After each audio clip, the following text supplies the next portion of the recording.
Good day, I'm Theodore Henry, and this is your JIS News for Thursday, December 21, 2023.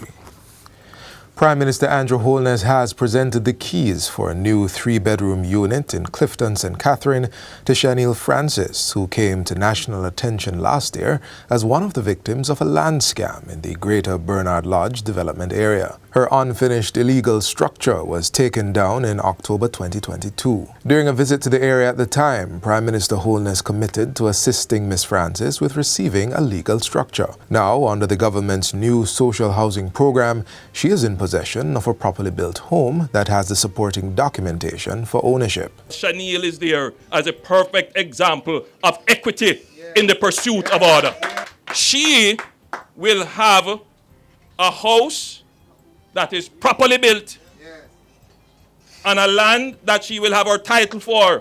And that opportunity was given to all nine houses that we had to take down, or 10 that we had to take down. The Prime Minister says other persons are in discussion with the Sugar Company of Jamaica, SCJ Holdings Limited, which owns the Bernard Lodge property, to arrive at a solution. In the meantime, Ms. Francis is expressing gratitude for the government's help in making her dream of home ownership be realized. Right now, I'm so happy because what happened last year, it was devastating.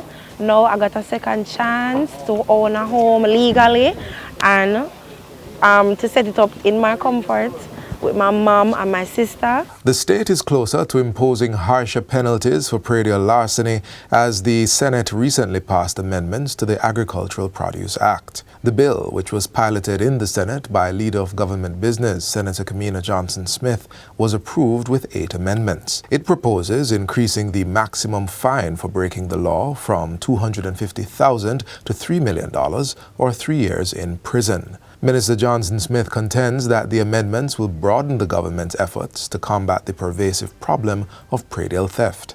For too long, have the nefarious activities of the 2-foot puss, Mr. President.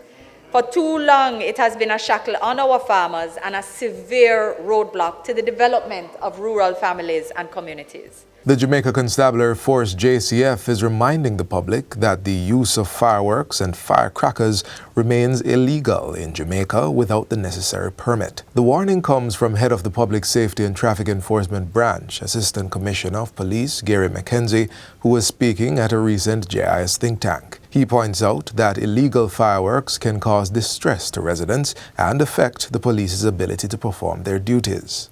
It affects persons within the community because they believe in some instances that there are gunshots and it can frighten people.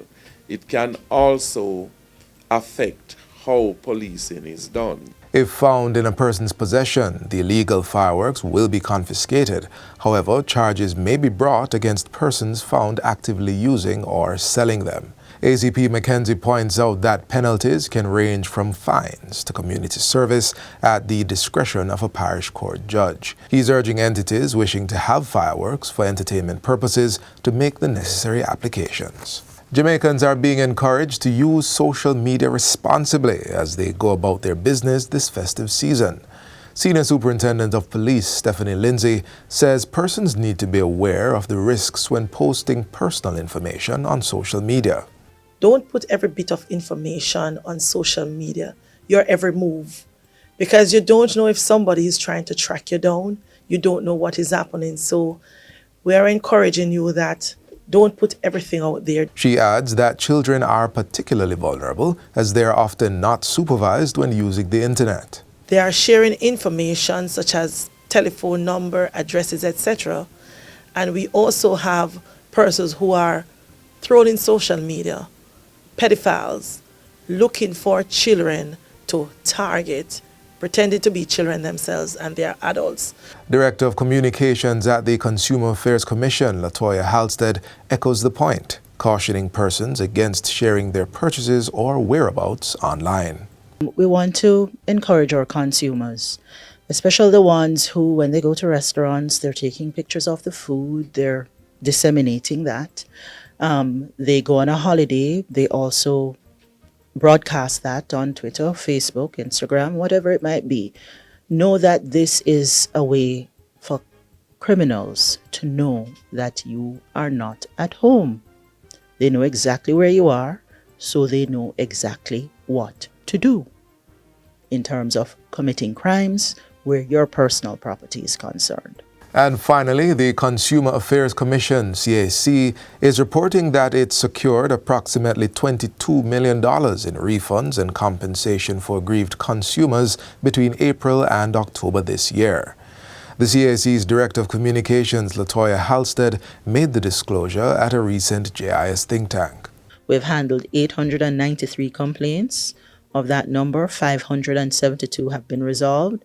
So we're looking at a resolution rate of 64.05%, which is basically on track for what we have projected. She reveals that the top 3 categories of complaints received from consumers relate to electrical equipment and appliances, services, and for the first time, utilities and hardware. The CAC is encouraging consumers to ensure they get a warranty to which they are entitled when purchasing electrical items. The fact is, you must get an explicit warranty. Now, the explicit warranty could be what is extended from the manufacturer. This could be 1 month, 2 months, a year. Ms. Halstead explains that where the explicit warranty is not provided for goods or services, the Consumer Protection Act states that the consumer must get an implied warranty of 6 months. And that's it for JIS News Today. I'm Theodore Henry. Thanks for watching.